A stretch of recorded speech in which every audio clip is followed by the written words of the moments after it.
A ideia desse livro surgiu com conversas com a minha prima e o marido dela, que não estão hoje aqui porque eles estão com Covid, que são, então, fazem parte da Incentive, que foi a equipe que fez a produção do livro, foi o proponente, como a gente fala, na Lei de Incentivo à Cultura. Eles trabalham com Lei de Incentivo à Cultura. E quando a gente começou a conversar, eles logo sugeriram da gente criar, né, esse livro, essa obra. E isso foi em meados, se eu não me engano, de 2017, que foi quando a gente cadastrou a ideia do livro, e a partir daí começa todo um processo de captar recurso, de começar a pensar na elaboração do material. E eu sempre quis algo fotográfico, então que misturasse histórias com fotografia, que trançasse um pouco um contexto histórico, político, social, e sempre com essa intenção maior, entendendo que hoje a gente vive a pior crise humanitária que se tem registro, né? Eu acho que nesse momento em particular o que acontece em Gaza, né? Não tem outras palavras senão um genocídio. Então é muito particular esse momento que a gente vive, mas quando a gente amplia o olhar há alguns anos, esse movimento, as pessoas que são forçadas a saírem das suas casas vem aumentando ano a ano. Então, nesses últimos 10 anos, são mais de 110 milhões de pessoas que foram forçadas a saírem dos seus lares por razão de conflito, perseguição. E esse número não inclui pessoas que são forçadas a sair por outras razões, como mudança climática, colapso social e econômico. Então, se a gente for colocar, né, essas outras formas de deslocamento forçado nessa equação, o número é muito maior. E a previsão é que a cada ano continue a se aumentar, né, principalmente pela razão das mudanças climáticas. Então, ter essa ideia do livro vem desse local e de entender que hoje a gente vive também um momento em que refugiados e imigrantes são tratados, são retratados na mídia como um problema, como uma ameaça a uma crescente sentimento, né, anti-refugiado, xenofóbico, anti-migrante, é muito crescente, é muito presente nas comunidades e as pessoas sofrem com isso. E elas sofrem de diversas formas e principalmente com essa elevação, né, de muros legais que previnem a travessia das pessoas, que previnem a saída das pessoas, que é o que a gente está vendo agora, né? Então existem essas barreiras legais que não permitem que as pessoas saiam de uma zona de conflito, agravando cada vez mais uma situação humanitária, e também barreiras físicas que acabam sendo construídas, como muros, como cercas de arame farpado, que são colocadas em algumas fronteiras. Então, nesse mundo cada vez mais hostil, ou com políticas hostis, esse livro, essas histórias, é um convite, na verdade, para que a gente possa cultivar uma cultura de hospitalidade, para que a gente possa pensar como receber o outro, né, nos nossos espaços públicos, privados e também na intimidade do nosso coração, porque como a gente percebe o outro, influencia muito a resposta. Então, o que a gente está vendo agora, se a gente for, né, direcionar a nossa atenção para o Oriente Médio, é toda uma narrativa que um determinado grupo é terrorista e que toda uma nação, né, todo um povo é terrorista. E, em função dessa associação, são adotadas medidas que vão tentar exterminar esses terroristas, né, trazendo, claro, aquilo que eles chamam de muito dano colateral sobre os civis. E essa é uma retórica, essa é uma narrativa que é muito forte em vários locais, onde essas pessoas são associadas a um problema social, a uma ameaça à segurança nacional e a outras questões, às vezes, que que são associadas àquilo que a gente fala também de discurso de poluição, né? Que a presença dessas pessoas acaba poluindo os espaços públicos e todo um discurso higienista para tentar tirá-los desses locais. Então, é a partir dessa inquietação que surge o livro como uma proposta de oferecer uma alternativa, oferecer uma outra narrativa, oferecer algo que pudesse realmente construir para o entendimento que a gente está falando de pessoas, de seres humanos. Então, a ideia de contar essas histórias, né? E eu vou abrir aqui para mostrar para vocês. E o processo de escrita de um livro é bem complicado. No meio desse livro eu escrevi um outro, porque esse aqui eu tive vários bloqueios. E eu viajei muito para campos de refugiados, não para escrever o livro, mas aproveitando que eu estava viajando e coletando essas histórias e conversando com as pessoas. E o meu processo de escrita é um processo bem introspectivo, que eu tenho que revisitar, né, essas memórias, essas travessias, e para mim isso era muito doloroso. Então não foi uma coisa fluida que eu sentei e foi muito vai e vem, assim, um relacionamento às vezes um pouco até difícil com aquilo que eu estava escrevendo, porque revisitar todas essas histórias, essas memórias, ou ler sobre outras histórias era algo que mexia comigo, que eu tinha que ter um espaço interno para processar aquilo que estava vindo. E nem sempre era fácil, às vezes eu tinha que esquecer o livro para depois voltar, até porque o meu trabalho já é muito intenso, é todo dia um livro desse, né? Que a gente trabalha todo dia com pessoas em situação de extrema vulnerabilidade, de extrema situações muito extremas de violência, de xenofobia, e acaba sendo às vezes difícil mesmo, né? De conseguir entender, processar e colocar isso no papel de uma forma que não vá... Que eu me preocupo muito também quando eu escrevo, quando eu faço uma fala, de contar qual que é a minha intenção com essa fala, o que eu quero provocar no outro, que tipo de sentimento eu quero despertar no outro, que tipo de ação eu quero despertar no outro ou gostaria, né?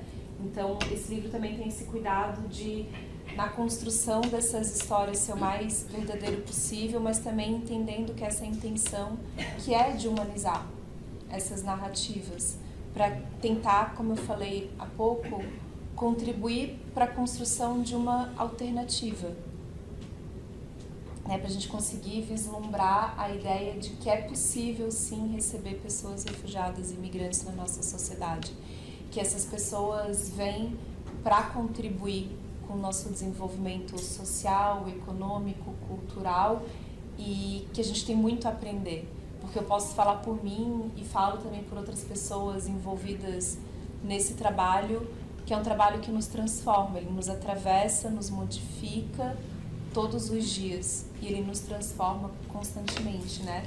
E o livro também em si não foi... Deu alguns problemas. A gente teve um problema com a primeira tiragem.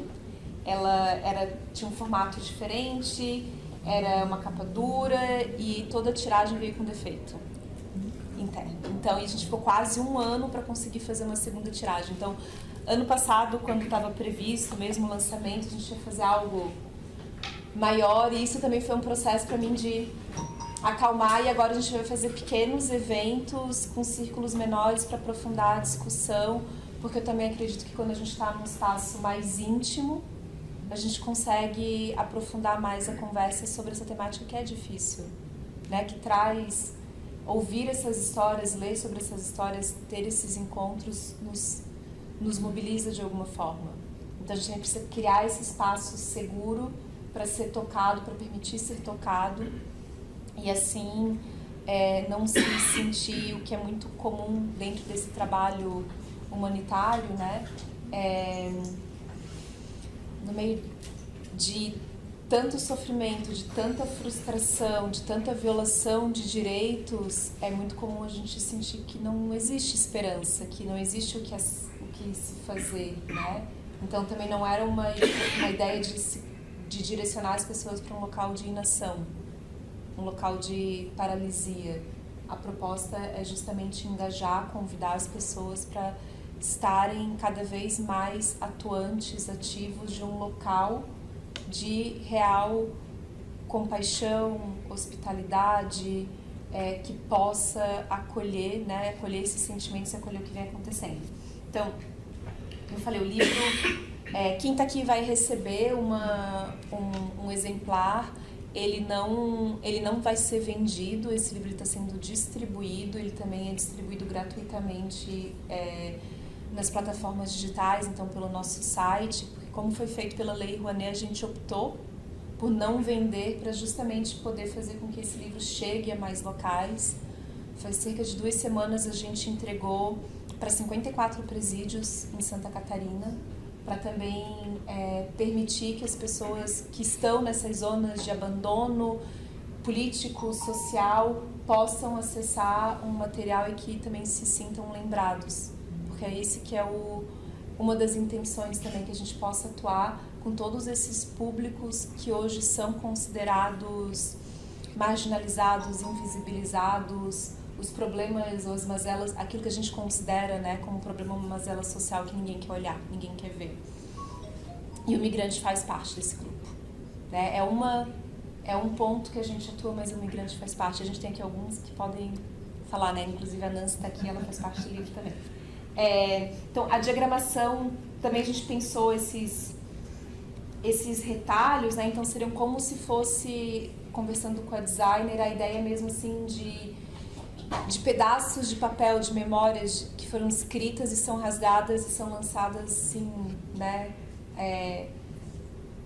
E a gente vai pegando essas memórias e vai reconstruindo com o livro. E a gente tem as fotos, né? Então são fotos documentais de locais que eu visitei, de pessoas que eu conversei. Então algumas fotos às vezes até é difícil de achar, tem campos de refugiados palestinos dentro do Líbano, que o acesso não é tão fácil. A gente tem os QR Codes também, que leva às vezes a uma outra história, que leva a uma outra informação. Então essa primeira metade do livro, ela é uma metade assim, mais teórica. A gente vai estar falando, contextualizando a crise atual, trazendo conceitos, contrastando alguns desses conceitos, explicando com uma linguagem bem acessível, porque isso que às vezes eu sentia falta, às vezes são linguagens que não são acessíveis ao público em geral, né? Uma linguagem às vezes, com muitos jargões, com terminologias mais jurídicas, às vezes fica difícil de entender. Então eu tentei também na forma de escrever de uma forma que para mim foi como eu aprendi. Porque não é minha área, né? Minha área é odontologia. Foi uma mudança de carreira. Então, para eu conseguir entender, era muito da atuação da prática, de entender, de ir até o local e não ficar só num campo teórico, né? Então, ele tem essa primeira parte, depois essa segunda metade eu conto algumas histórias do continente africano, dos países do Levante, então tem sempre uma contextualização também. O país, um breve, né, um parágrafo, não tem como aprofundar com todas as temáticas que são trazidas aqui, então um breve parágrafo, o mapa para todo mundo se situar, porque nem todo mundo vai saber onde é que ficam determinados países, e um QR Code para conhecer mais, e as histórias das pessoas, também com esses, brincando um pouco com a parte da diagramação, das palavras, trazendo fontes maiores, menores, e trazendo alguns destaques que também a gente colocou hoje aqui nas paredes do corredor para algumas dessas histórias. Então, quando eu recebi esse segundo livro, ele ficou 3 semanas dentro do meu carro, porque eu não queria abrir. Porque o outro já foi justamente, né, quando eu abri, foi aquela situação assim. Então esse aqui ficou 3 semanas, e colocar um livro desse no mundo, assim, é algo, né, tipo, é muito íntimo, a gente nunca sabe como que as pessoas vão receber. Então existe ainda dentro de mim esse espaço, como que as pessoas vão receber, né? Será que tá bem escrito? Será que as pessoas vão gostar? E é por isso que eu fui falando que eu fui fazendo alguns encontros, distribuindo para algumas pessoas, tendo esse feedback, porque ao longo desse processo não teve. Então, foi muito solitário também. A escrita pode ser muito solitária, né? Então, E para mim foi importante também para conseguir me conectar com essas histórias e com o que acontece hoje no mundo, né? Para me preparar também para estar cada vez mais atuante dentro desse trabalho. E qual que é esse trabalho? Só para também contextualizar para quem não conhece, né?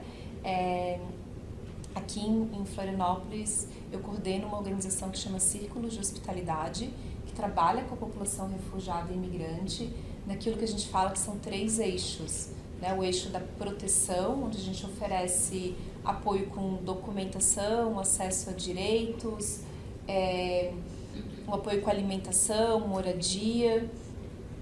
O eixo da integração, onde a gente faz o apoio na inserção laboral, preparo para as pessoas para o mercado de trabalho, as aulas de português. E o eixo da conscientização. E nesse eixo da conscientização a gente trabalha mais com a sociedade de acolhida, buscando justamente criar esses espaços para troca, para conversar sobre a temática de refúgio, crises humanitárias e buscar de alguma forma conscientizar as pessoas sobre o tema, que para muitos de nós pode ser algo muito novo. Então, quando a gente pensa a nível global, essas guerras são muito distantes, muitas vezes elas estão do outro lado, né? Estão em outro continente, do outro lado do oceano, fica algo muito distante que a gente ouviu falar. Hoje, cada vez mais, com a forma como a gente se relaciona com as redes sociais, a gente pode acompanhar algumas coisas até ao vivo, né, pelas redes sociais, então isso pode aproximar e pode até nos bombardear assim, de informações que a gente não sabe lidar com isso. Mas quando a gente pensa num contexto regional, né, a partir de 2016, 2017, intensifica o fluxo venezuelano, né, com o colapso socioeconômico no país, intensifica esse fluxo e o Brasil é um dos países de destino. Então, hoje, venezuelanos compõem a nacionalidade mais expressiva aqui no Brasil. Mas não somente venezuelanos. A organização, por exemplo, nesses últimos anos já atendeu mais de 10.500 pessoas de mais de 50 nacionalidades diferentes em todo o Brasil. O nosso trabalho ele é mais centrado aqui em Santa Catarina e na região metropolitana de Florianópolis, porque é onde a gente está situado, né, onde é o nosso escritório, mas ainda assim a gente atende de forma remota outros locais também. Então,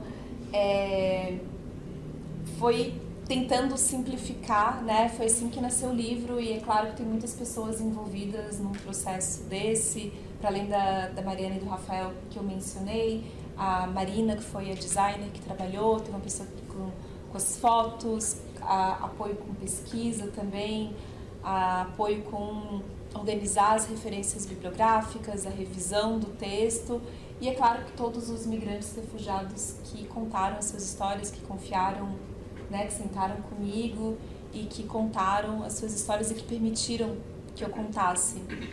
E quando eu também imaginei esse livro, eu queria que ele fosse o mais diverso possível, que pudesse tocar, e é claro que nem sempre a gente consegue, né? Mas nessas histórias, então, a gente tem cadeirante, tem idosos, tem uma mulher trans, tem pessoas pretas, então tentando trazer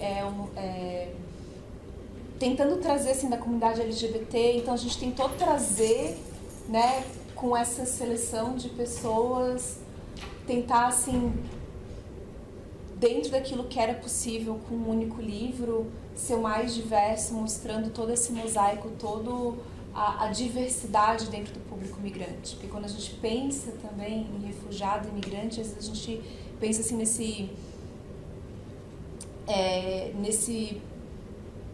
nesse bloco único. E não é, a gente está falando de pessoas que vêm de diferentes locais, que têm diferentes histórias, diferentes experiências, diferentes formações. Então é muito importante que a gente entenda que esse público ele é diverso, que vem de diferentes locais, né? E é isso que a gente tentou retratar com as histórias que estão aqui. É claro que o livro nos limita, não tem como incluir todo mundo, mas tentando pincelar, né, diferentes histórias. E o que eu queria ler alguns trechos para vocês. Aproveitar, né, ler alguns trechos e depois já abrir para conversa. Como eu falei também, se alguém tiver alguma pergunta, fique bem à vontade. Eu vou ler uma parte da introdução, alguns trechos da introdução, e depois eu vou ler, porque eu acho que o momento atual pede, a parte do Oriente Médio, né, que eu falo dos países do Levante e da Palestina. Eu estive em Israel, estive na Cisjordânia, então não tem como, nesse momento, não falar sobre isso também. E eu falo com bastante cautela, porque eu sei que muitas vezes as palavras podem ser distorcidas e invertidas no momento também que a gente vive hoje. Em 2015, o número expressivo de pessoas que atravessavam o mar Mediterrâneo em busca de refúgio e segurança em solo europeu virou manchete em todos os jornais do mundo. Até dezembro do mesmo ano, quase 1 milhão de refugiados e migrantes oriundos majoritariamente da Síria, Afeganistão e do Iraque e vindos por rotas marítimas e terrestres completaram a jornada. Contudo, outros 3.550 tiveram um destino trágico e perderam suas vidas nos inúmeros naufrágios e botes superlotados. Esse fenômeno migratório, em conjunto com o emaranhado de políticas de Estado hostis e de fronteiras fechadas, contrapostas por redes de solidariedade formadas por organizações e voluntários internacionais, tornou-se conhecido como a crise dos refugiados, iniciando um novo capítulo na história moderna da humanidade, que é marcado pelo deslocamento forçado global. Com o intuito de reconstruir o fluxo migratório que chamava a atenção do mundo, de maio a setembro de 2016, viajei pela rota que ficou conhecida como a Trilha do Refúgio.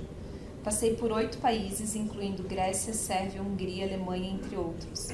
Iniciei a viagem pela Turquia, o país que abriga o maior número de refugiados no mundo.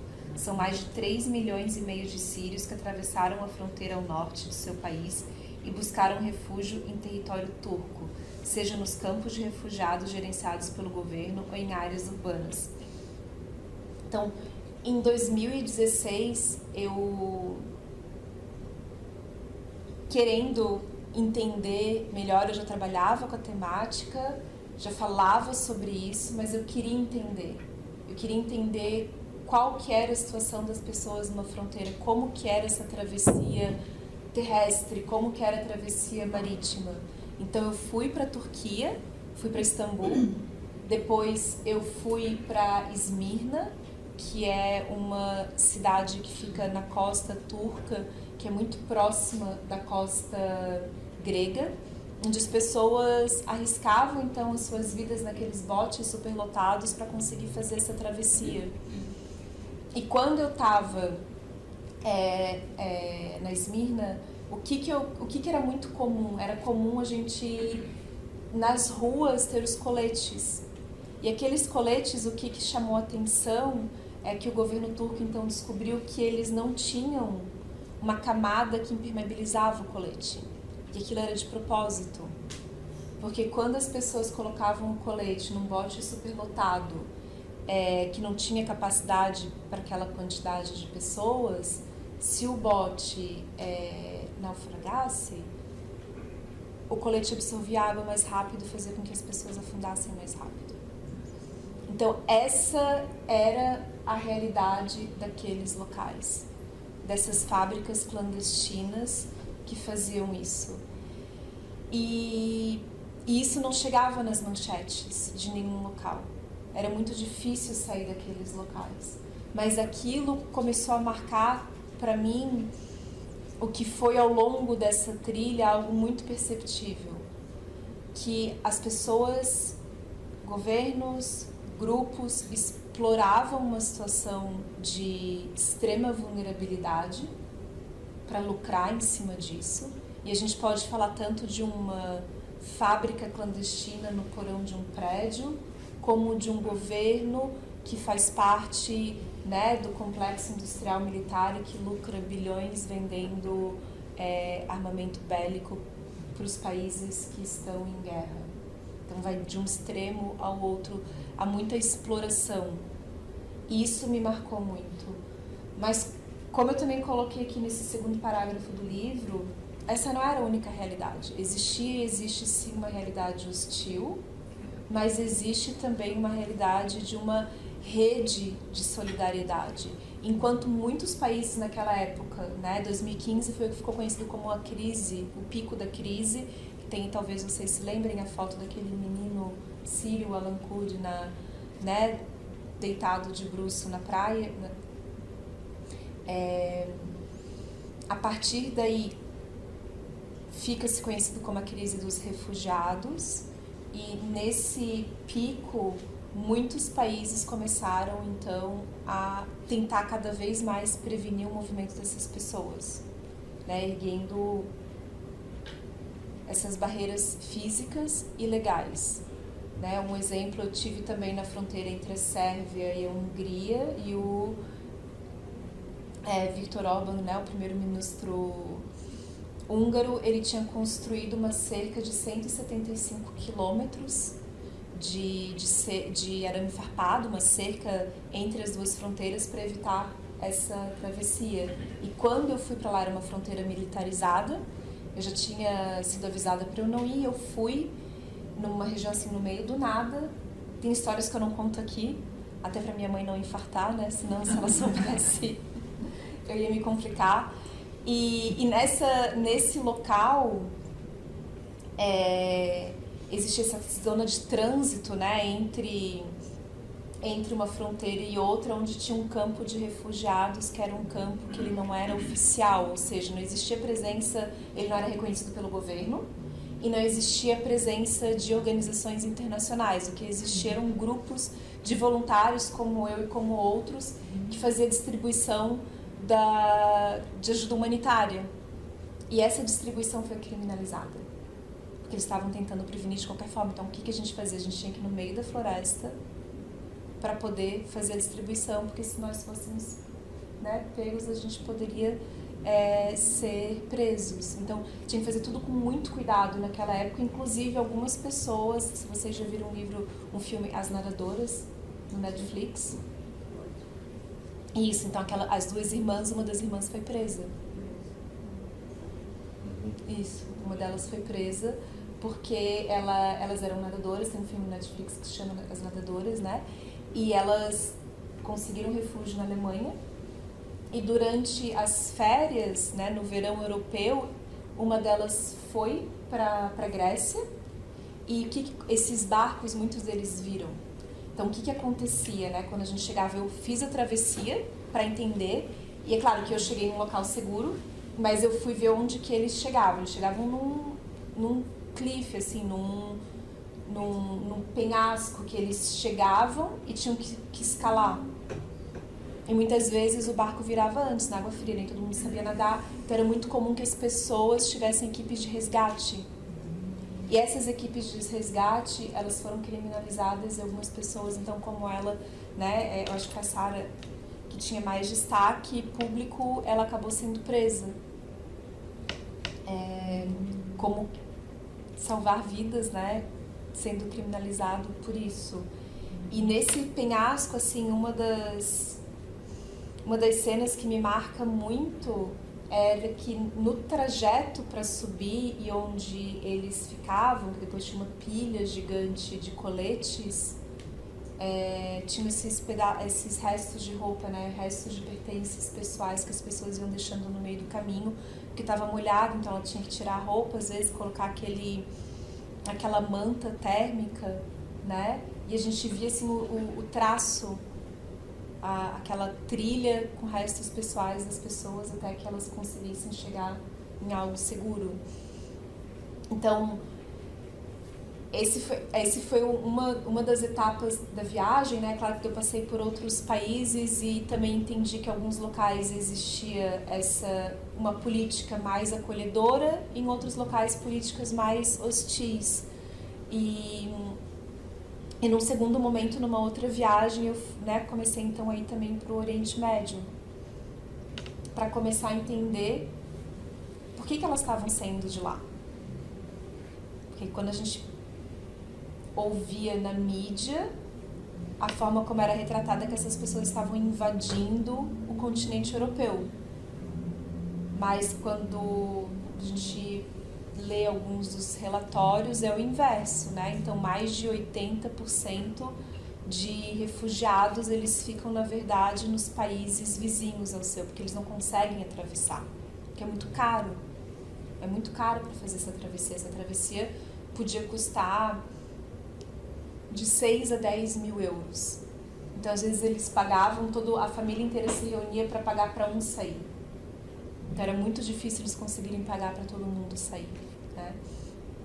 Então, conhecendo, né, um pouco mais da realidade deles saindo e chegando, eu quis olhar o que estava acontecendo, por que eles estavam saindo do Líbano, que hoje o Líbano é o país, proporcionalmente, né, o país que tem o maior número de refugiados, número relativo. 25% da população do Líbano é refugiada. Então, que vem de países principalmente da Síria e da Palestina. E eu fui para entender, a princípio eu queria entender a questão síria, e foi aí que quando eu cheguei nos campos eu encontrei a questão palestina. Então, o Líbano é um país muito pequeno e são 11 campos de refugiados distribuídos no país. Então, quando houve a criação do Estado de Israel em 1948, essa criação expulsou 750 palestinos pelo que ficou conhecido como a Nakba, que é o desastre. E algumas dessas pessoas continuaram, né, ali na região da Cisjordânia e depois em Gaza, e outras atravessaram principalmente para a Jordânia e para o Líbano. E aí a diáspora também se espalhou para outros locais do mundo. Então, quando eu estive na Jordânia e no Líbano, são países que também recebem muitos sírios, mas para mim o que me marcou muito mais foi a presença de palestinos. E não somente a presença de palestinos, mas as condições nas quais eles viviam que me marcou muito. Porque esses campos, então, eles foram criados em 1948 com as barracas. Quando a gente olha, eram barracas. E com o desenvolvimento urbano, a cidade foi se desenvolvendo e aqueles campos eles não podiam crescer horizontalmente. Então, eles são cercados e eles só podiam crescer verticalmente. Então, as barracas foram substituídas por prédios, e alguns desses campos, os prédios são bem tortos, porque não existe um planejamento urbano, né? Então, as casas, era uma casa para uma família, aí vinha a próxima geração, né? O filho casava, a filha casava, tinha filho, eles construíam em cima. Então, eram prédios tortos e muito próximos uns dos outros. Então, os campos, eles são bem marcados por serem muito, assim, uma densidade muito grande, populacional, né? E algumas áreas, ele começa com uma rua, assim, maior, e de repente ela vai ficando estreita, e tem alguns locais que a luz do sol nunca chega. Pela própria presença desses campos, desses prédios, como eles foram distribuídos, isso não foi pensado. Então, o ar não circula, não renova, e um dos grandes problemas para as crianças, né, a principal doença dentro do campo são doenças respiratórias, porque a qualidade do ar é muito pobre. E além disso, esses campos, eles não têm... quando o campo de refugiado é uma estrutura supostamente temporária, que é erguida muitas vezes da noite para o dia, né? E que ele pode ir se transformando ao longo dos anos, mas não existe uma estrutura planejada. Então, não existe um sistema de esgoto. Então, nesses campos no Líbano também que me chamava muita atenção, e tem as fotos aqui, posso procurar para vocês, os telhados, assim, da rua que a gente falava, né? Eram tubos de água, porque todo o encanamento, ele não era subterrâneo. E esses tubos, eles tinham emaranhados se trançavam assim com a rede elétrica. Então, uma das principais causas de morte dentro do campo as pessoas eram eletrocutadas. E eu sei que, e é isso que eu tô falando, assim, sair de um local desse e voltar para casa é muito difícil.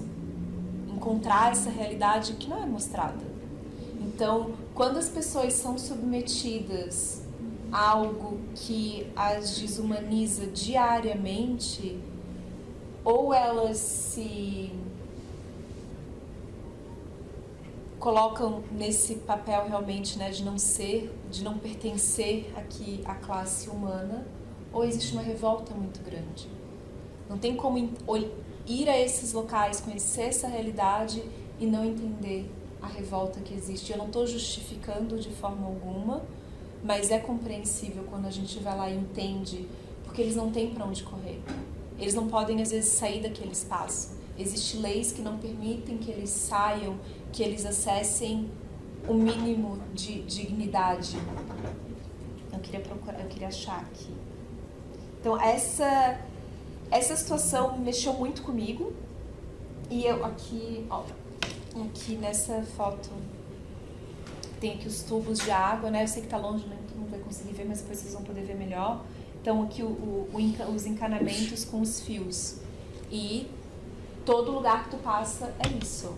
A água, eles não recebem uma água tratada, limpa. A água, ela é salobra. Então, o cabelo das crianças, ele é duro sempre.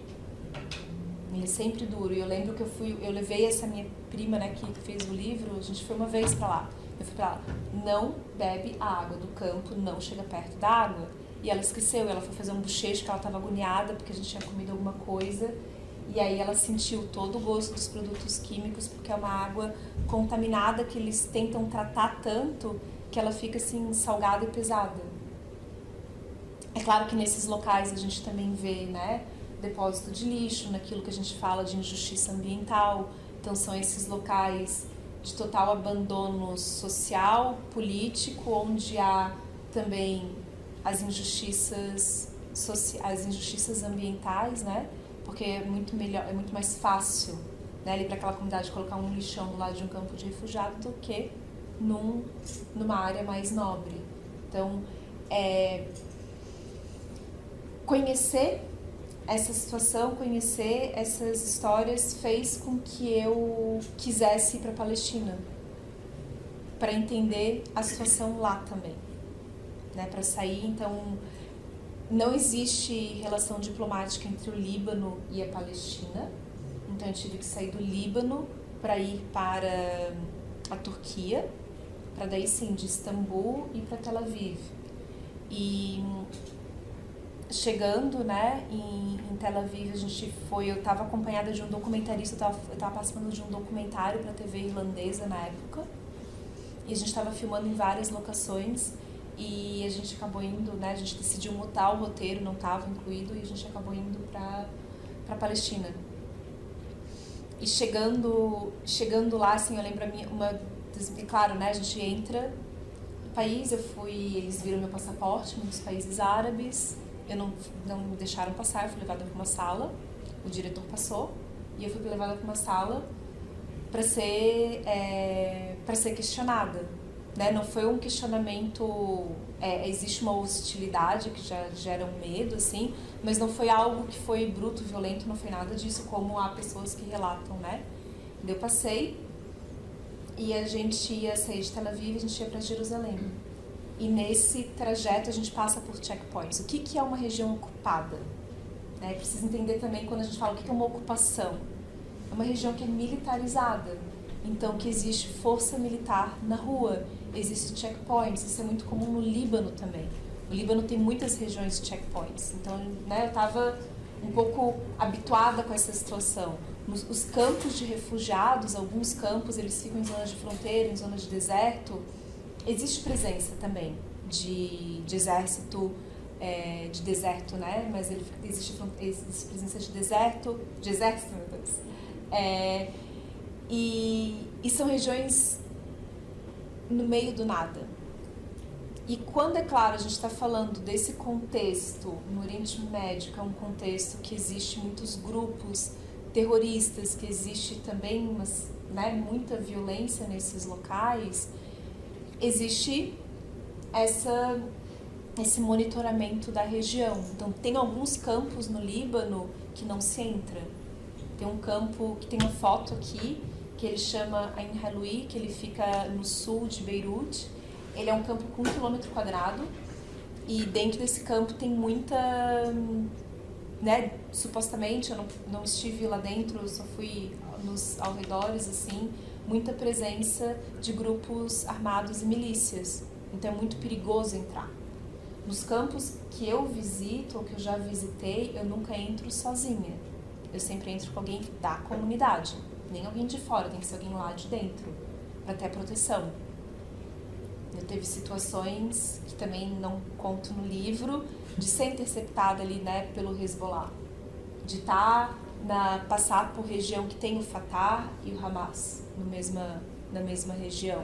E tu tem que aprender a caminhar, a navegar esses locais, porque eles não vão fazer nada se a gente seguir as regras daquele local, né? E como eu estava ali por um outro objetivo, então eu naveguei, né, várias vezes, entrei e saí várias vezes no campo e nunca aconteceu nada. Então nunca fui ameaçada, nunca aconteceu absolutamente nada. E nesse campo a gente entra em contato com as famílias, com as pessoas que estão lá dentro, que não tem às vezes nada a ver com a guerra, com as milícias que atuam dentro desses territórios e que estão ali em busca de proteção, em busca de um novo começo, em busca do básico. Nem de dignidade eu falo assim, mas do básico mesmo.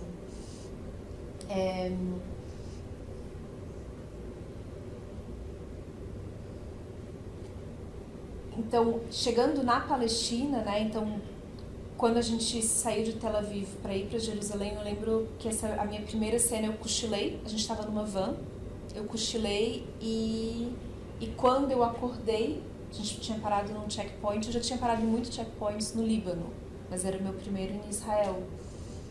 E tinha, né, um dos soldados, ele estava com um fuzil e o fuzil estava apontado pra gente, porque a gente tinha que mostrar o documento. E aquilo pra mim foi algo que me assustou muito, porque eu não estava esperando isso. Porque eu ainda não sabia o que era uma zona ocupada militarmente, né? Então a gente foi pro hotel, dormimos. No dia seguinte, como a gente chegou de madrugada, a gente perdeu o café da manhã e a gente foi para a antiga Jerusalém, né, que é extremamente charmosa, bonita, que é dividida ali nos quarteirões, né, cada quarteirão tem um quarteirão muçulmano, tem o judeu, tem o armênio, tem o cristão, então são regiões divididas. E a gente sentou para tomar café na Via Dolorosa, né, que é a via por onde... Vocês podem entrar?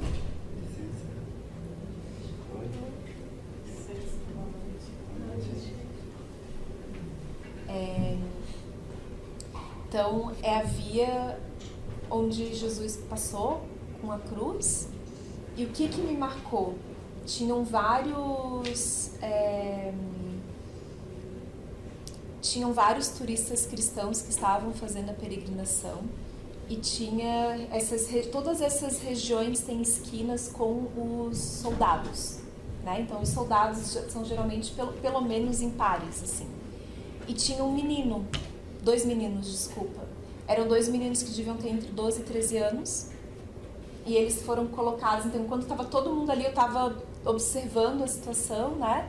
E aqueles 2 meninos, então, foram colocados dentro de uma área, que ela era protegida, mas ainda assim na rua, e eles foram assediados e eles foram revistados. E estava todo mundo passando e a situação, ninguém falou nada. Acho que primeiro, talvez nem todo mundo tenha percebido, porque talvez seja normal. Eu não achei aquilo normal, eu fiquei extremamente agoniada, mas eu não ia nunca ter coragem de falar alguma coisa, porque eu sei que se eu falasse, se filmasse, né, eu estava num contexto de vulnerabilidade ali. Mas aquilo me marcou, aquilo me incomodou muito, daquele assédio com aqueles 2 meninos palestinos, né, a gente estava no quarteirão muçulmano. E à noite, a gente foi visitar o Muro da Lamentação e passa, né, o Muro da Lamentação, ele fica parte no quarteirão também muçulmano, e tinha um toque de recolher. E era o único quarteirão que tinha esse toque de recolher. E era então uma região, mais uma vez, com todos os soldados na rua. E aquilo pra mim foi, de novo, algo que eu nunca tinha visto. Então, são esses pequenos detalhes que foram mostrando a realidade, o dia a dia do que eles passam lá dentro. O dia a dia de uma ocupação militar, de algo que existe uma violação de direitos. E depois a gente foi, né, para a Cisjordânia.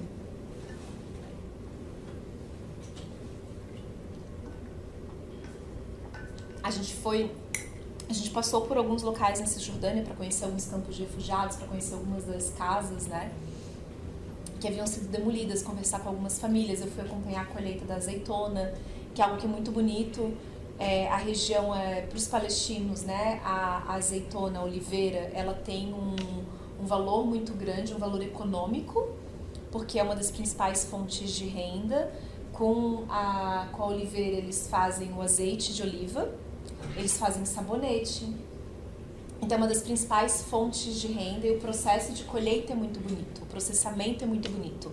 Porque eles me deram garrafas, né, de azeite, e eu trouxe para distribuir para a comunidade palestina aqui, porque tem o azeite da terra, é algo que é muito valioso para eles. Então eu trouxe e dividi. Alguns pediam para eu trazer um punhado de terra, porque era a forma que era a única forma deles terem proximidade com a terra deles, era se eu trouxesse esse punhado de terra. E a oliveira, ela tem esse valor simbólico também, porque ela cresce numa região extremamente seca e acaba sendo, então, o símbolo da resistência palestina, porque ela dá frutos mesmo em tempos de seca, mesmo em tempos inóspitos. Então é um símbolo muito grande que quem está mais próximo, né, da comunidade vê várias vezes uma árvore de oliveira. E o que eles fazem, né, então, na região da Cisjordânia, que é um território palestino, e existem os assentamentos ilegais, que são os colonos, que são encorajados pelo governo de Israel, e muitas vezes são subsidiados, são pagos, para eles ocuparem esse espaço.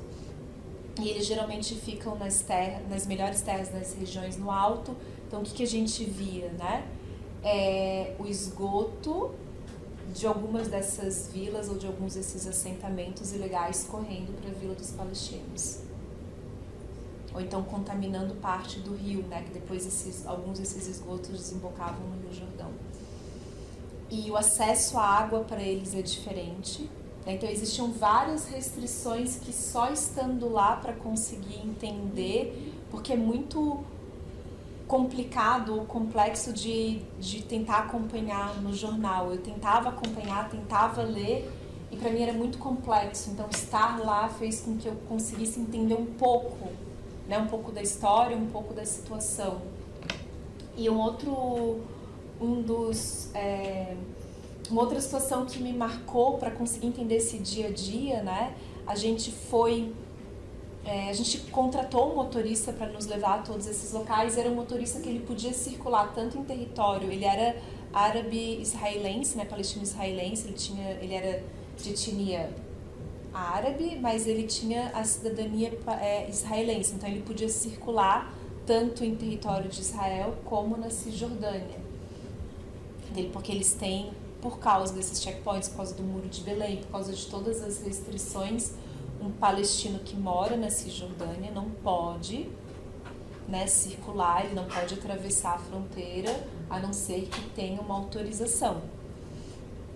Mas no dia a dia eles não podem.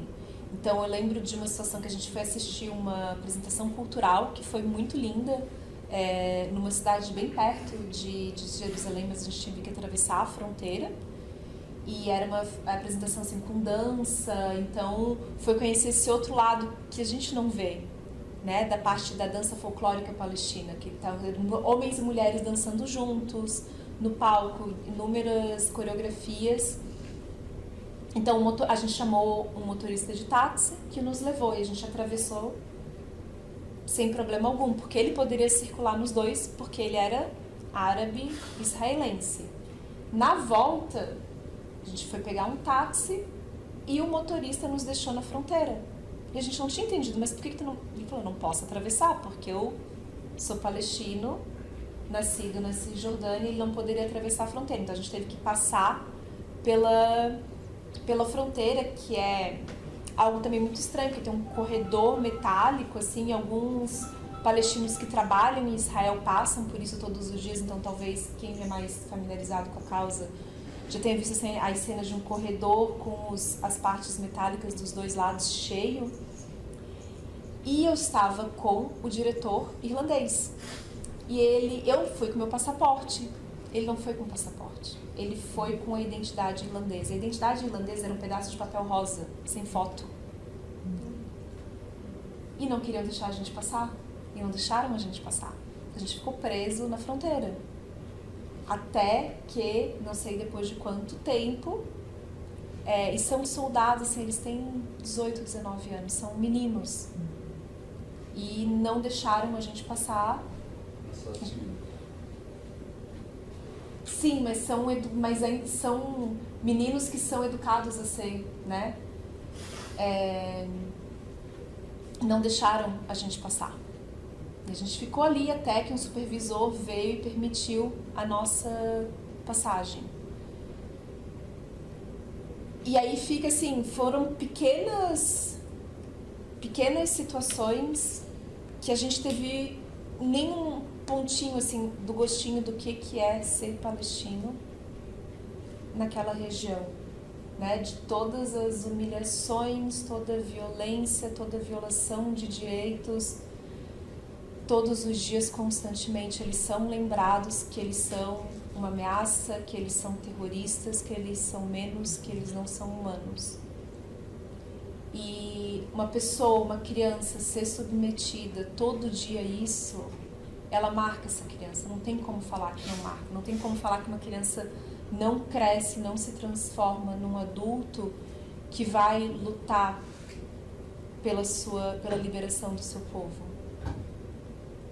E é claro que nesse processo há, né, a questão de radicalização, de tudo que acontece, de tudo que a gente vem testemunhando hoje, muita coisa que é distorcida em vários veículos de mídia, né, que não retratam a desumanização diária que os palestinos são submetidos. E eu tive um pequeno contato com algumas histórias em algumas regiões.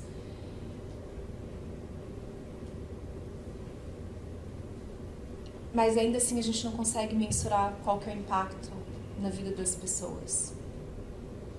A gente não consegue mensurar o que faz, né? Como que isso afeta as pessoas no seu dia a dia.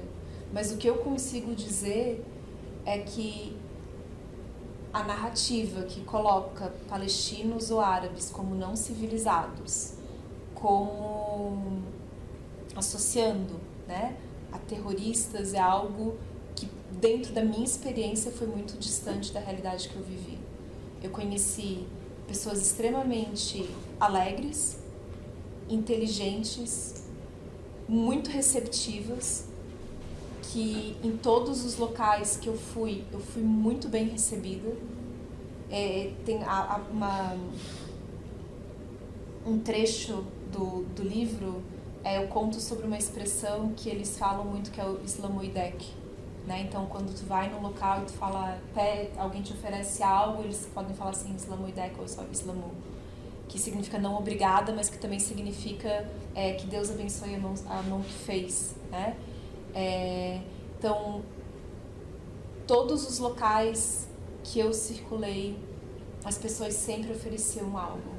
Era um café, era um doce, um chá, um suco, água quando eles não tinham. E essa hospitalidade do povo árabe foi uma grande influência no próprio nome da organização, né, que depois foi criada, que chama Círculos de Hospitalidade. Foi um grande aprendizado com eles e também inspirou o nome desse livro. Assim. Então, para mim, as histórias que são contadas aqui é muito em honra de todas essas pessoas que eu conheci, de tudo isso que foi vivenciado nesses locais que possibilitaram para mim conhecer essa outra realidade que não é mostrada no dia a dia, que não é mostrada nas narrativas que são tão fortes, né? Nos filmes que sempre vão associar um árabe com o terrorista, o vilão da história, a voz muitas vezes na dublagem de desenhos, né? Quando a gente vê assim, é sempre a voz do estrangeiro que é o vilão. Quando a gente olha o Aladdin, o desenho Aladdin, a voz de um dos vilões, que eu não me lembro mais o nome dele, mas é uma voz com sotaque árabe. Então, para já ir penetrando na cabeça, né, na mente das pessoas, no inconsciente, e fazendo essas associações que às vezes a gente nem consegue entender de onde vem. Então, a gente é todo dia... Acho que hoje ainda tem um pouco mais de possibilidade de uma mídia alternativa que a gente consegue se informar por outras fontes, né? Mas no dia a dia, pelo menos a forma que eu cresci, foi com essa única história. Foi com essa única história que eles tentam hoje ainda passar, mas que talvez não esteja mais colando, né? Tem um trecho só para finalizar.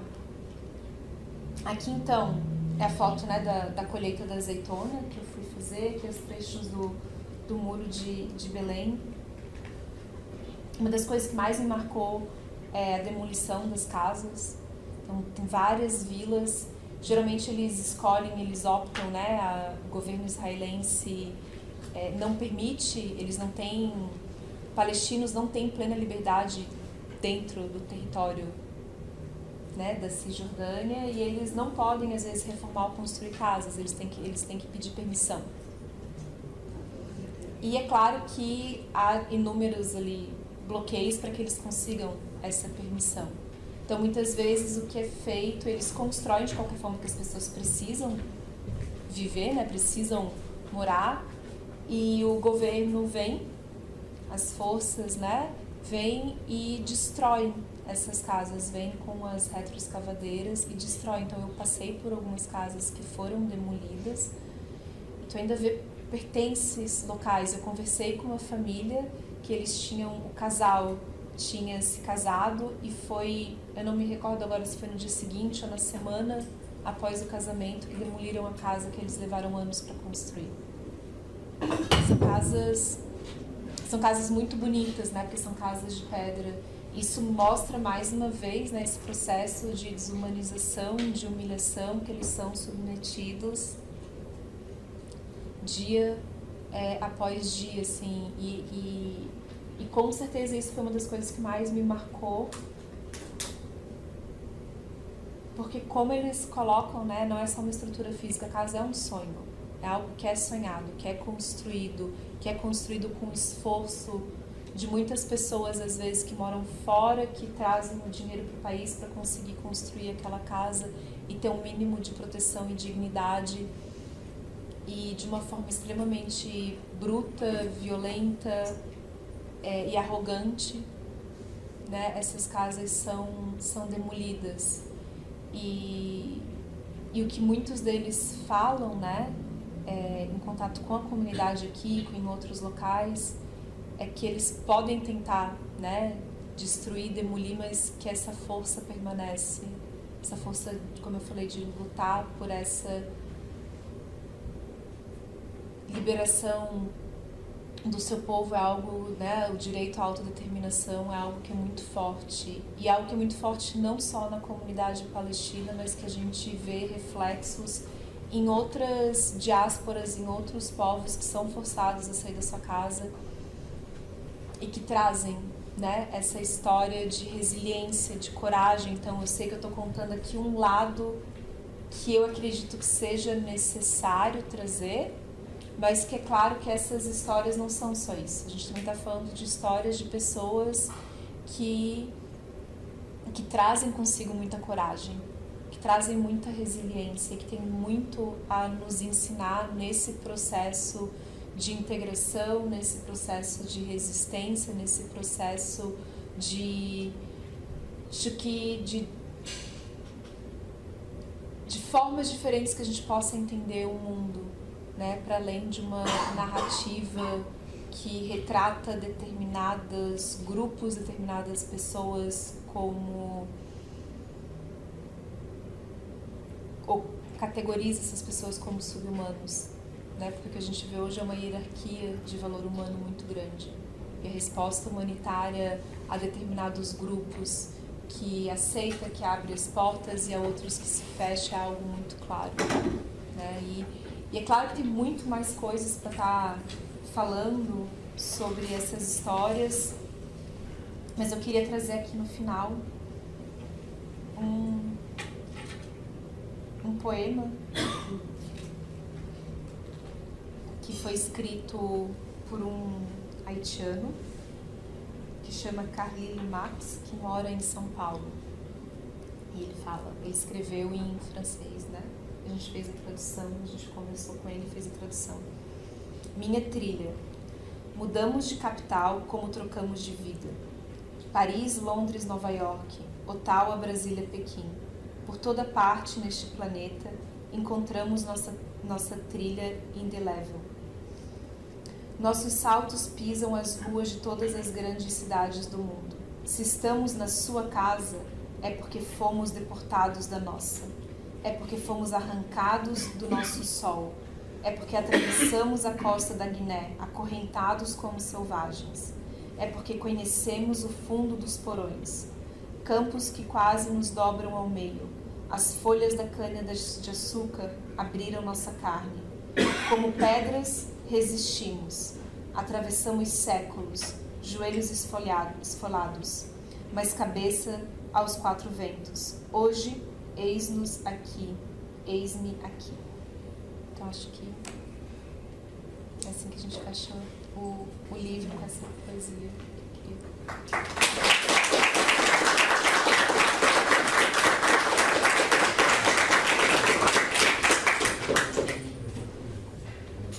Então, pessoal, agora agradeço a Bruna pela fala. Eu me emociono, né? Porque, enfim, a gente tem acompanhado pelas mídias alternativas o que está acontecendo.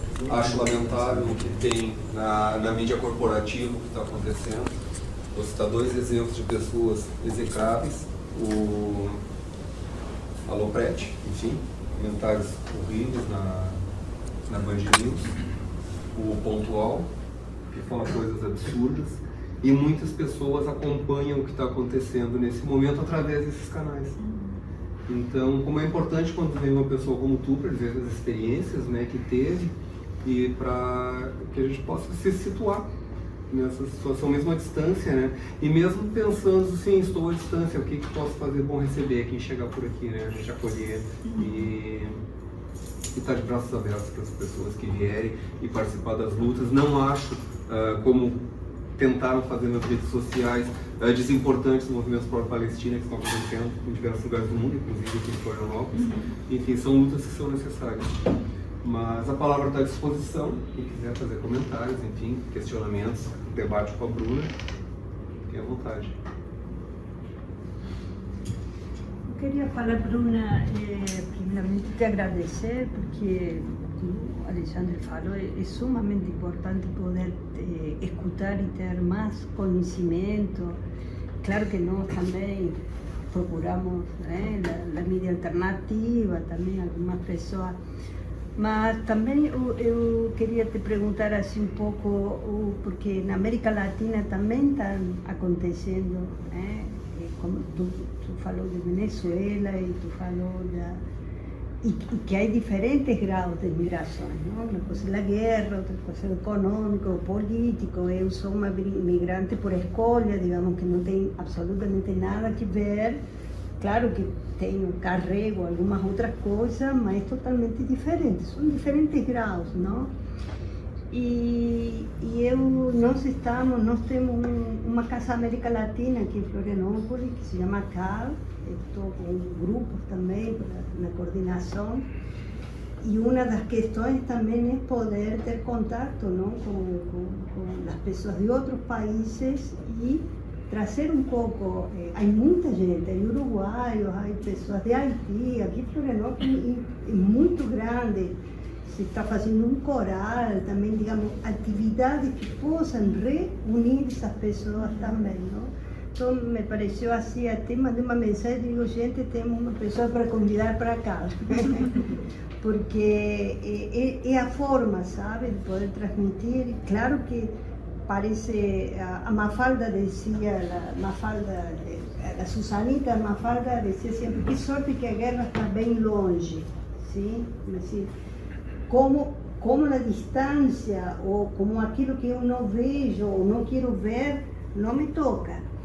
Mas há uma questão que tu colocou muito bem na fala, e eu me lembrava também uma canção de Silvio Rodríguez, cubano, não? Mas assim, por qualquer homem, por qualquer mulher, por qualquer lugar no mundo, porque essa é a questão genética, é a questão da humanidade, sabe?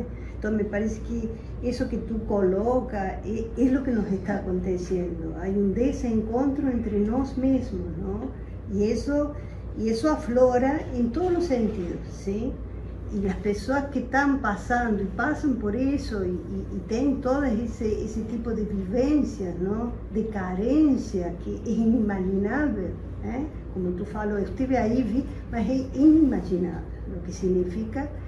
Isso fortalece o que é o ímpeto, a vida, não? É uma pulsão por la vida que te coloca em situações tremendas, mas a vida pulsiona, a vida está aí posta, não?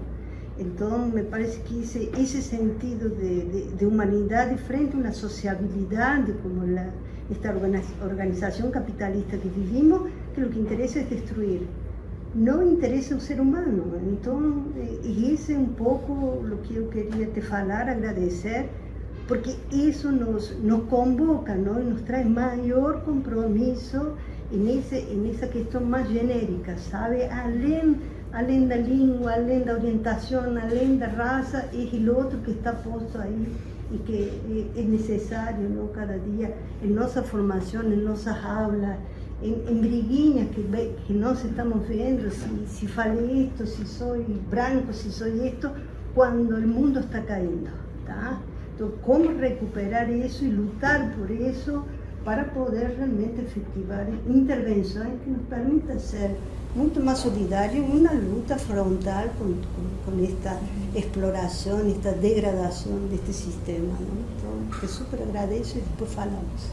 Meu nome é Patrícia, tá? E eu sou do CED também, tá? Super obrigada. Tá? De coração. Sim.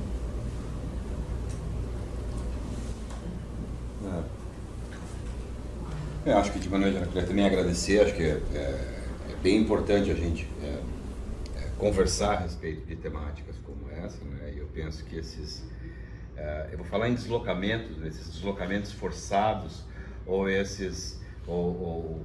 ou que constitui hoje a maior prisão a céu aberto do mundo, né? Então a gente fica pensando abstratamente em Gaza, né? Gaza tem 360 km², a ilha de Florianópolis tem 420. Então Gaza toda cabe dentro de um espaço como esse. Eu estou lendo um livro agora, é O Azul Entre o Céu e o Mar, e tive que parar assim porque estava pesado, estava difícil, né? E mesmo num momento difícil como esse.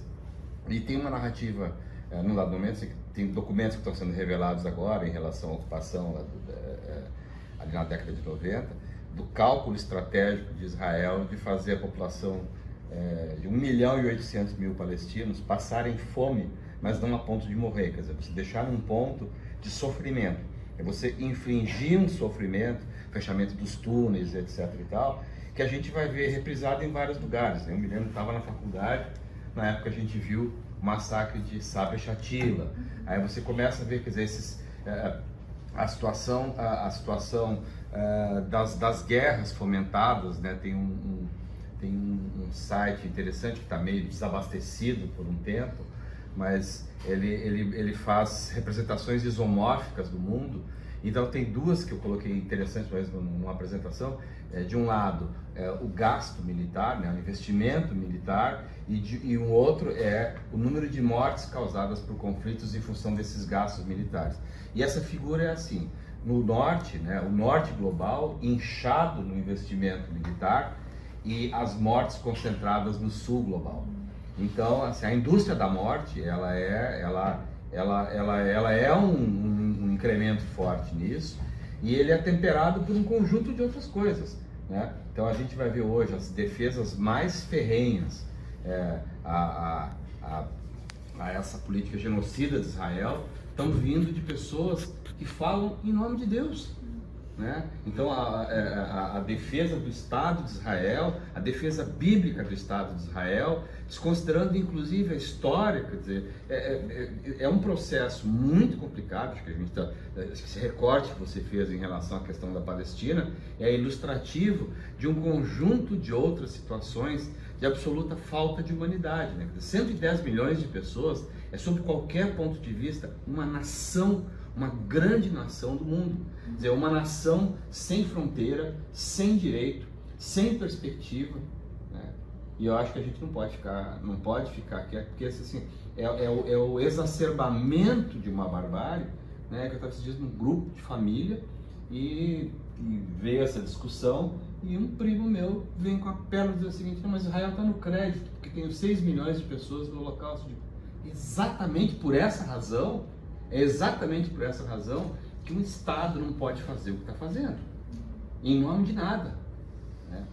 Não tem condição de conversar com uma pessoa que pensa desse jeito, e que aos domingos bota a Bíblia embaixo do braço e vai orar pelos 1.400 mortos de Israel, o que é uma lástima, sob qualquer ponto de vista.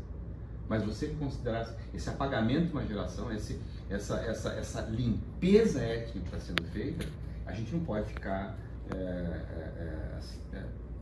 sem fazer nada. Eu acho que a tua fala, né, muito potente, né, e eu estou muito curioso para ver o livro, acho que tem muito a ver com essa questão de dar uma visibilidade, né, e um espaço de discussão que nos permite pensar assim: onde é que a gente está perdendo a rota de sermos humanos, de nos portarmos como humanos e de termos uma postura firme em relação a qualquer coisa que afronte isso. Eu queria te agradecer em relação a isso. Eu acho que é um chamado muito forte, né, muito potente, e agradeço de coração mesmo pela tua fala.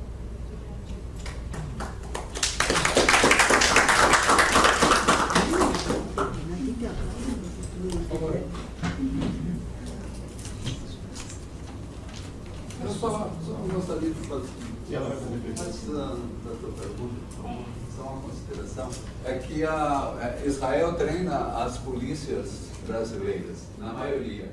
Não só as brasileiras. Vende tecnologia e vende armas para o Brasil. E aí a população, nós brasileiros, temos a obrigação de boicotar essas políticas que fazem esses tratados internacionais, e além de boicotar os produtos israelenses, porque a gente está vendo um genocídio, né,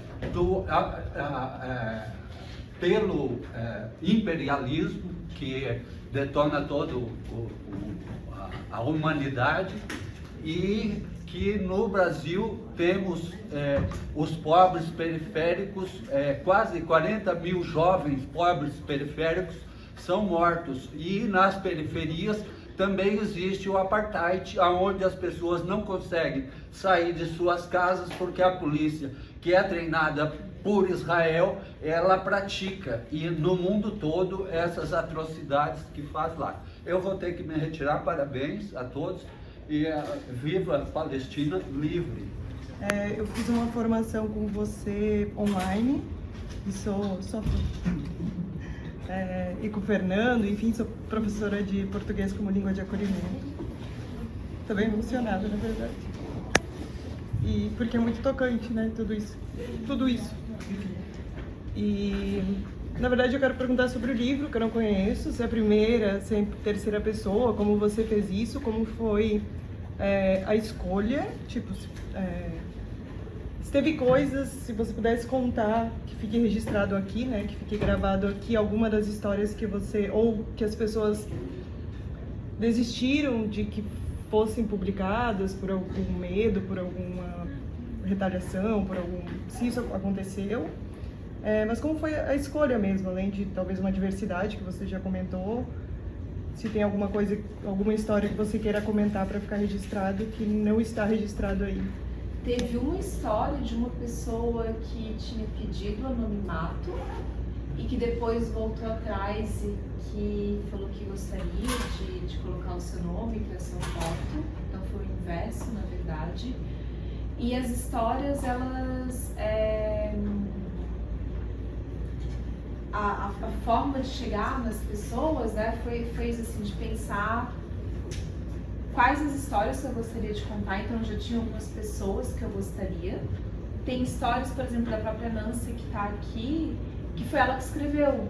Então é bem diverso. Tem pessoas que eu entrevistei e que eu gravei a conversa e fiz a transcrição em primeira pessoa, que eu fiz palavra por palavra, porque uma delas é o Paulino, da Angola, porque ele fala lindamente, então tipo, eu não tinha o que colocar, o que pôr. E tinha outras histórias que eram quebra-cabeça, porque não tinha, às vezes, assim, uma linha lógica, assim, uma sequência, sabe? Eu tive que pegar e recompor aquela história e escrever, conversando com a pessoa, ser ok. Legal, como se fosse a 4 mãos ou a 2 vozes, assim. Isso, algumas pessoas pediram para ler a história antes de publicar. Então, assim, era bem aberto. Tem uma outra pessoa da Colômbia, que também é da L7, que também foi ela que escreveu a história. Tem histórias, tem vários formatos, tem histórias que são longas, tem histórias que são curtas, que é um parágrafo, que foi algo que eu ouvi, que me marcou, que eu gravei, que depois eu ouvi novamente e falei, não, esse parágrafo tem uma potência, né? Então, ele tem essa diversidade, não somente nas histórias contadas, nos personagens, né, dessas histórias, mas também no próprio formato do livro. Ele não segue uma coisa rígida, mas ele está escrito em primeira pessoa. Mas tem sempre um parágrafo onde eu apresento essa pessoa. Como que eu conheci, como é que cheguei, qual que é a história da entrevista. Tem uma história que me marcou muito, que é uma mulher de Uganda. E eu lembro que a gente fez a conversa em São Paulo, no escritório. Então eu entrei em contato com várias pessoas para sair um pouco do meu círculo, né? Então conversei com organizações de São Paulo, de outros locais, em Curitiba, para tentar ver se eles podiam me direcionar para outras histórias também. E essa pessoa, ela era uma menina quando ela foi sequestrada por uma milícia. E no dia que ela foi sequestrada, foram 200 meninas, se eu não me engano, foram sequestradas na escola.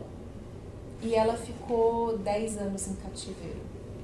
E durante esse período que ela ficou, esses 10 anos em cativeiro, ela, é claro, né, se tornou ali a esposa de um dos soldados. É uma região que tem muita soldado criança, né, que eles são recrutados ainda quando crianças e são forçados ou ensinados a cometer atrocidades. E ela teve 4 filhos. E ela tentou fugir várias vezes. Era no meio de um mato, né, de uma selva no interior da Uganda, que ela nem sabia onde é que ela estava. A irmã dela faleceu, não conseguiu chegar no local que seria o acampamento. E ela então ficou 10 anos, teve 4 filhos, e quando ela foi escapar, 2 filhos perderam a vida durante a fuga, porque eles não conseguiam correr rápido o suficiente. E quando eu entrevistei ela, assim, foi algo que foi muito difícil, porque ela ainda tinha todo aquele trauma muito forte dentro dela, muito vivo. Ela falava que ela levou muito tempo para sorrir. Ela é muito séria, assim, mas que ela levou muito tempo para conseguir sorrir. E para conseguir reconstruir a vida dela, ela teve que deixar as outras filhas na Uganda. E o sonho dela é voltar para a Uganda para encontrar os restos da irmã e enterrar. Então essa foi, acho que, a história essa foi uma história que eu pensei se eu iria colocar, porque ela era muito forte, muito pesada. Eu cheguei a pensar em não colocar, mas eu decidi colocar porque deu conta a história do exército de Cone, que é uma milícia cristã na África, que chegou a ser, um determinado período, o homem mais procurado do mundo.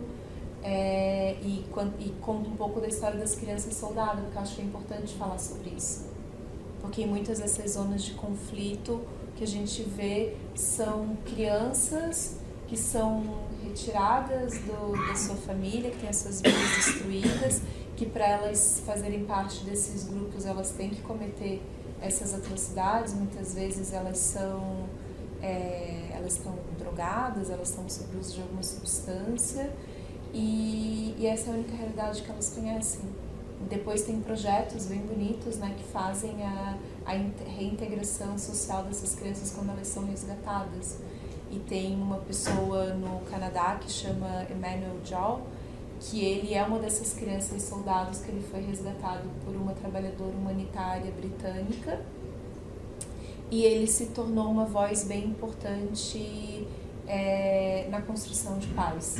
Então mostra todo o processo de transformação dele também e como que essas crianças podem ser, muitas vezes a gente não pensa, né, recuperadas.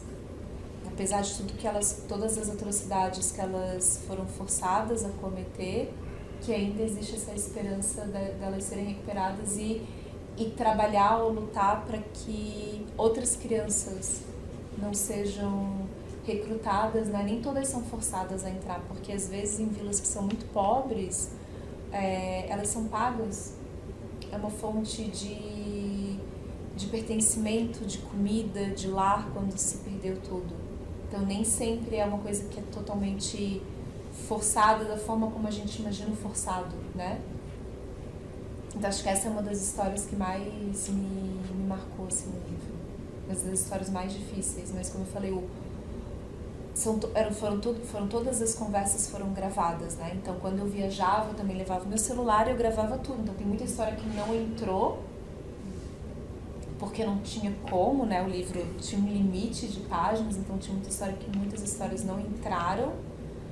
Mas elas não entraram não é porque a pessoa não quis, mas é porque, né, tinha que fazer essa seleção. E às vezes o que eu fazia era ouvir, e tem coisas que tu ouve e não faz sentido contar tudo. E tem coisas que tu ouve e tu consegue extrair assim, um texto, um parágrafo para complementar uma outra ideia. E aí são trechos, por exemplo, deixa eu pegar uma aqui.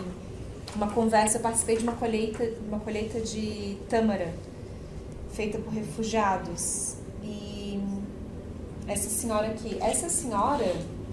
ela tinha 40 e poucos anos. E ela tinha uma cara de senhorinha, assim. Ela era poucos anos mais velha que eu e aquilo me impressionou muito do próprio sofrimento da pessoa, né? E aqui, então, era uma coisa assim, bem simples. Eu me casei com 14 anos e tive meu primeiro filho com 15. Ao todo foram 5. Sempre trabalhei na terra com meu marido. Antes da guerra, nossa vida era boa, minhas filhas estudavam, não faltava nada. Quando a situação começou a piorar, decidimos ir embora. Em 2014, viemos para o Líbano. Aqui, minhas filhas pararam de estudar e se casaram. Eu tinha medo de mandá-las para a escola, já que tem muito assédio de meninas sírias. Então, foi esse o trecho. E tem outras histórias que são páginas. Então, eu não quis seguir uma regra e ser fixa nessa regra. Eu quis deixar... Isso foi uma coisa que, durante o documentário, eu tinha uma inclinação sem querer controlar as coisas. E o documentarista me falava para eu tentar não ser tão controladora e permitir que a história contasse. Ele falava assim, a história vai encontrar o caminho para ser contada, confia no processo. E às vezes aquilo me dava uma agonia tremenda, né? Porque eu queria controlar o processo. E no final das contas eu fui aprendendo muito, assim, foi uma lição bem grande de confiar que a história se revela no caminho. Então, a partir do momento que tu vai pisando, né, ali um passo atrás do outro, aquela trilha vai se abrindo e vai se contando. Então foi isso mais ou menos com o livro. Ele não foi uma coisa rígida no sentido de ter mapeado tudo. É claro que teve um esqueleto, mas que depois foi permitir que as histórias ganhassem vida própria. E o trabalho de vocês aqui, assim, as pessoas que vocês atendem na organização, né? São pessoas que vêm de onde, a maioria? De que lugares, de que países? O trabalho da organização ele começou muito com os sírios. Então, como eu fiz mestrado fora, né? Eu fiz mestrado em Edimburgo e fiz pesquisa de campo na África do Sul. E nessa época eu já trabalhava com a comunidade síria, até porque meu bisavô é sírio. Então tinha uma conexão pessoal com a história. E quando eu cheguei em Florianópolis, eu comecei a conhecer algumas das famílias que haviam chegado em função da guerra e conhecendo as mulheres, as crianças. E o trabalho começou, eu comprei um livro que é o Pode Entrar, ou Portas Abertas, eu não lembro, e comprei um quadro. Porque eu comecei a conversar com as mulheres para entender o que elas precisavam. E muitas falavam do português, e elas não se enquadravam porque tinha aula de português à noite, era aula mista, para elas não funcionavam. Então eu ia com esse quadro, com o livro na casa das famílias, para começar a ensinar português, o básico. E para começar a falar sobre matrícula na escola, porque as crianças não estavam matriculadas, para ir criando aquele vínculo, né?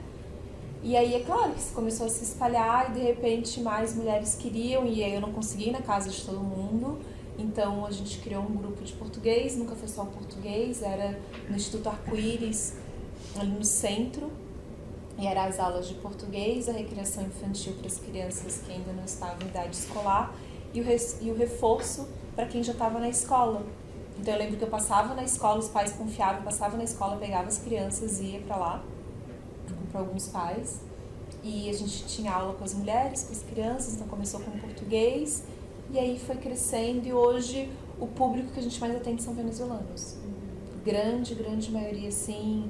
66%, 65% de venezuelanos, seguidos de cubanos, assim, as 4 principais nacionalidades hoje, né?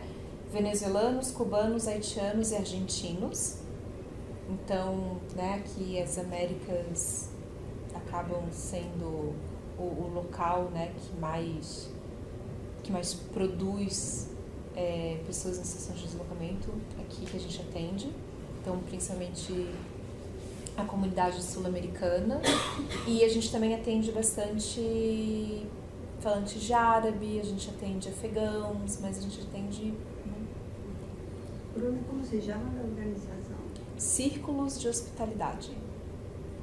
E a sede de vocês está no bairro Saco dos Limões. Saco. Já fica aqui o convite também para conhecê-lo. No Centro Latino-Americano, acho que vai ser bem importante a troca. Isso.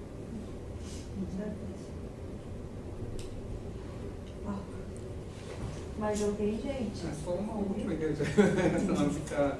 eu estou curioso com uma coisa.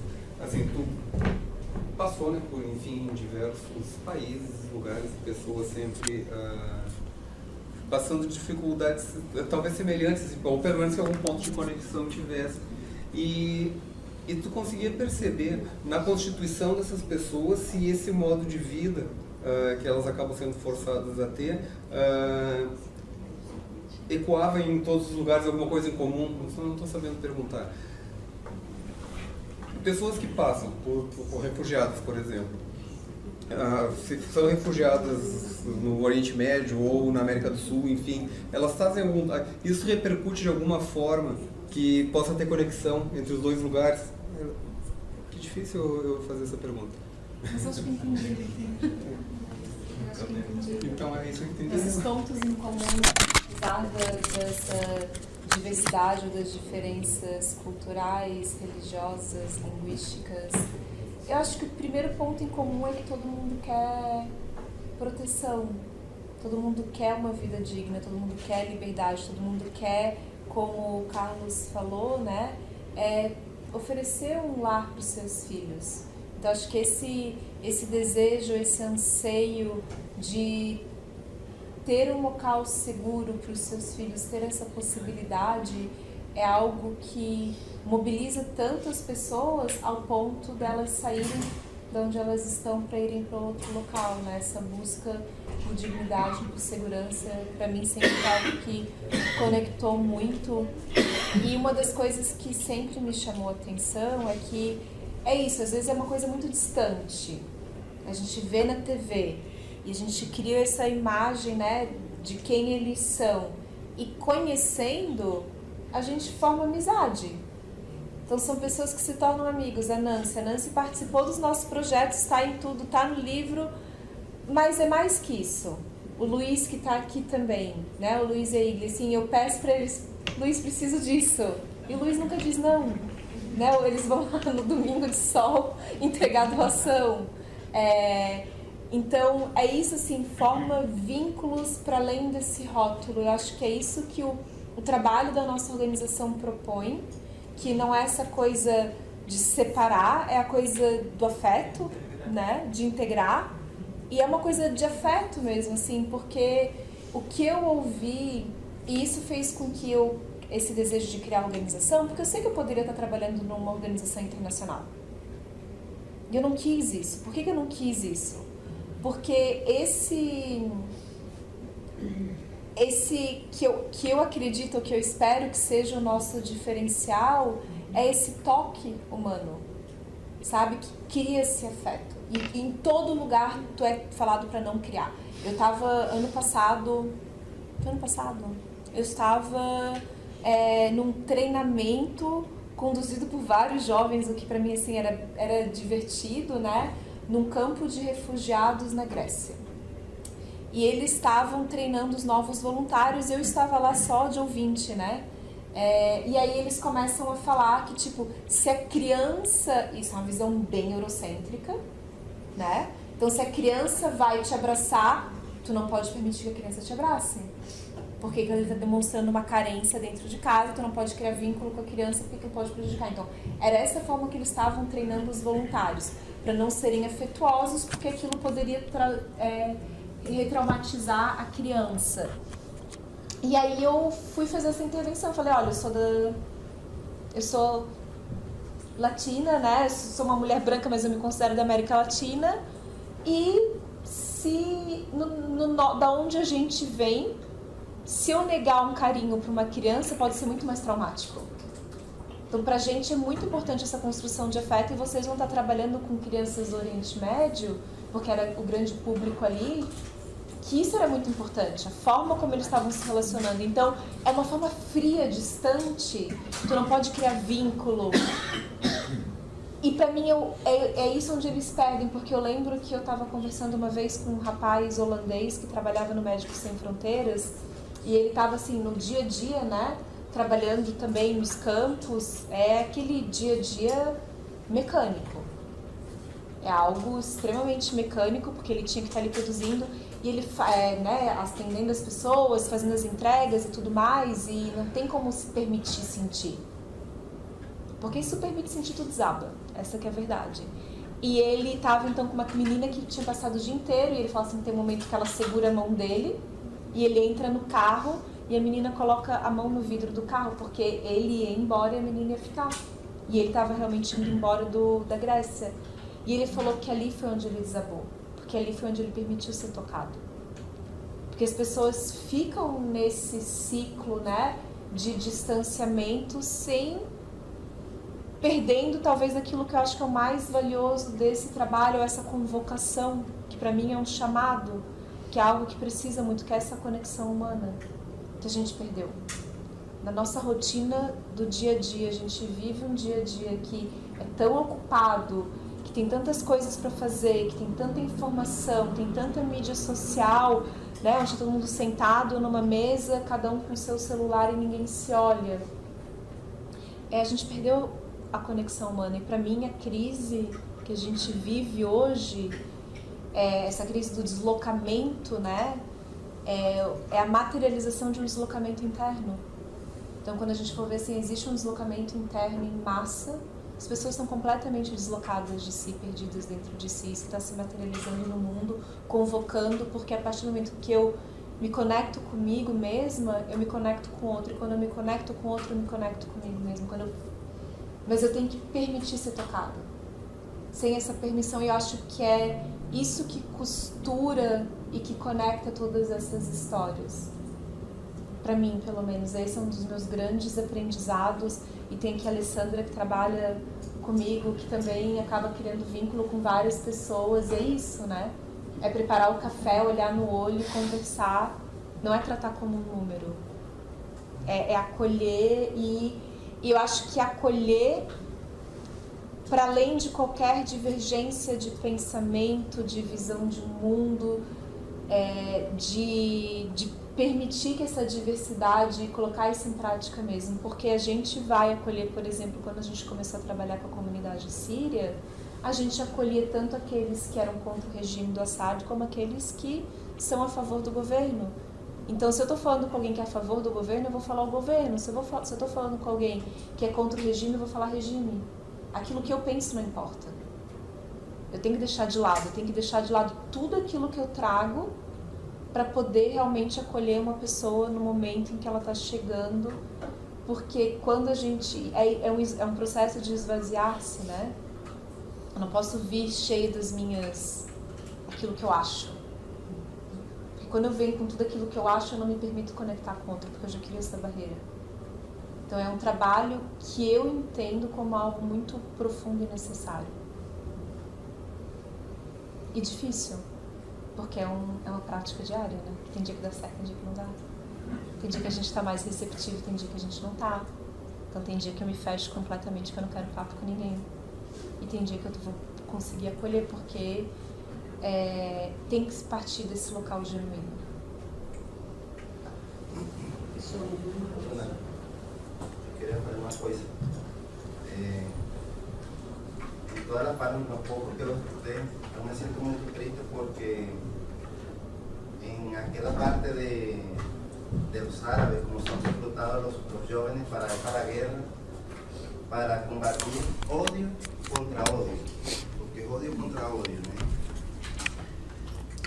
Mas também me sinto muito alegre porque eu cheguei aqui em Brasil há 7 anos e eu fui recrutado. Eu me acho que eu fui recrutado. Eu sou um soldado, eu acho que eu sou um soldado.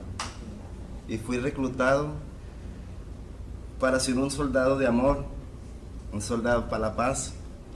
E fui recrutado por uma pessoa que me brindou amor e esperança para levar para todos mis compañeros venezolanos y para los inmigrantes, no solamente venezolanos, sino inmigrantes de todo el mundo. Y eso se lo tengo que agradecer a la general en jefe, que es Bruna, que tocó mi corazón en aquellos momentos de pandemia cuando estaban llegando todos esos inmigrantes a la pasarela Nego Querido, que me echó mucho con mi corazón, ¿no? Y hoy en día yo acho que yo soy la persona que soy gracias a ustedes, gracias también a usted que la tengo en mi corazón, y a todas las personas de Círculo Hospitalidad y a todo Brasil que nos brindó y nos abrió las puertas de esa con gran amor. Muy obrigado, Bruna, soy un soldado del amor y de la paz. Obrigado.